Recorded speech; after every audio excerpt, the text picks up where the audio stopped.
I saw a guy on TV last Sunday. There's a program called The Secret Millionaire.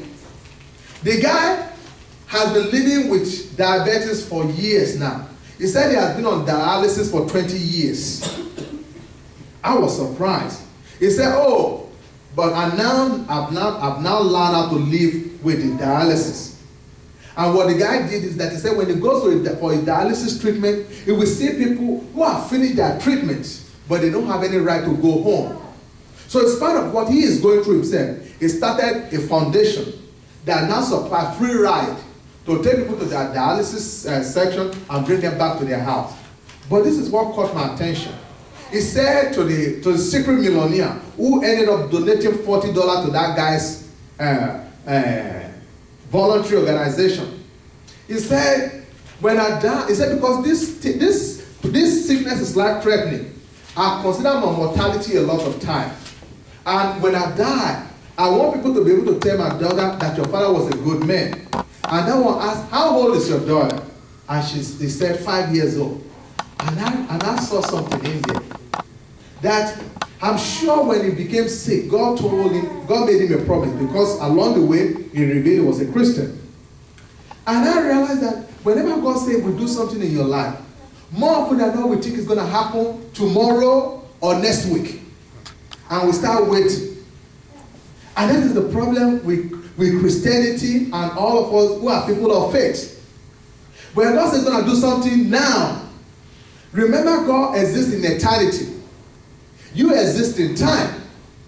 You need to keep moving towards that promise instead of waiting for that promise to happen. If you wait, you can wait for years. That guy has been sick for 20 years. He's a 42 or 41-year-old man. And his first daughter is just 5 years old. And when I was just looking at the movie, I realized that was the same thing in my life. I had a problem. And God told me, I will take care of it, don't worry. I had my first son then. I said, you know what, until this problem is over, I better just hold on. I just thank God, because if not for the goodness of God, I will have just my 15-year-old son. He will be the only one. While waiting for God to finish what he has promised. People ask me, how come there's a 6-year gap between your first child and your second child? I never explained to them, but it was that. God said, I will take care of it. And I wanted to wait for God to finish what he promised me before I move on with my life. If you do that, the enemy will steal your life from you.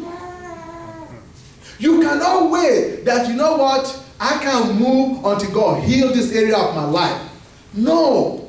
Faith is moving in spite of your limp.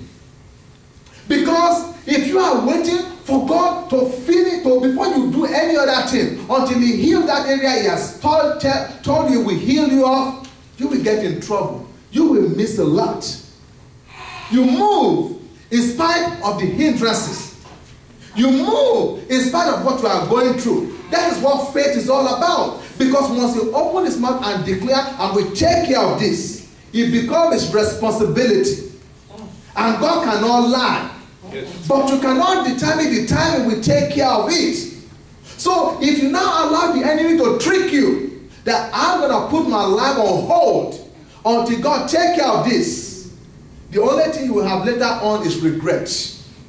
God will actually take care of the problem. I've known of people who have situations and God told them clearly, I will take care of this.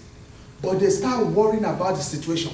How will this thing happen? How will this end? And they end up being on medication. And eventually, God take care of the problem in his appointed time. Meanwhile, because they have been so stressed out, they are now on permanent medication for ulcer, for high blood pressure, for whatever that the enemy gave them, which was unnecessary. Whenever God says we take care of something, faith is believing that it is already done. Faith is moving ahead with your life in spite of the fact that you are broken in that area. Are you following me? Yes. God told Abraham, I will give you a child.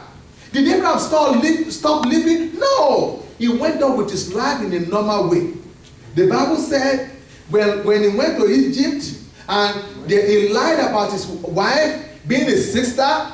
Then God visited the Pharaoh and he said, that is that man's wife. Give him back his wife or else I will judge you. He gave back Sarah to Abraham and he blessed Abraham. And the Bible declared there, Abraham was rich in cattle, gold, silver, men and women servants.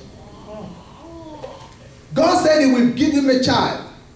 God bless him so that he can live a prosperous lifestyle until the child arrives. What has God promised you that you have not received yet? And because you are so focused on that problem, you are refusing to acknowledge everything else God is doing in your life. Is your problem finance? Will you exchange more money for poor health? Can you look around and see what God is doing in your life? You have healthy children. Yes, you are broke. Because I told somebody, I said there's a difference between being broke and being poor. Yes. Being poor is a state of mind and a mental condition. But being broke is an economic situation that can change. Simply because you are broke now don't mean you are poor. So, but are you appreciating the fact that you are healthy? That you have healthy children? That you have healthy parents? Are you appreciating what God is doing in your life? Or you are so focused on money, money, money, money? Do you know the saddest people alive are the rich people? Because when you are broke, you have hope. One day when I get my money, at least you have something to look forward to. Do you know when you get to the mountain top and now you can buy anything you want? Most people are like, is this all day? Is this life? So enjoy the ride. Look at what God is giving you, your family, your friends. And just have peace that God is not a liar. Take care of yourself. Do you know the people who enjoy the money the most are the elderly who are healthy? Every time you see people driving this latest car and driving slow, you know, the speed limit is 40, they drink 32. When you go around them, check them out. It's not running to any appointment. It's not trying to clock any time. It's just one of those retirees who is enjoying his life now in his golden age. So, relax. Every promise God has made you, will fulfill it.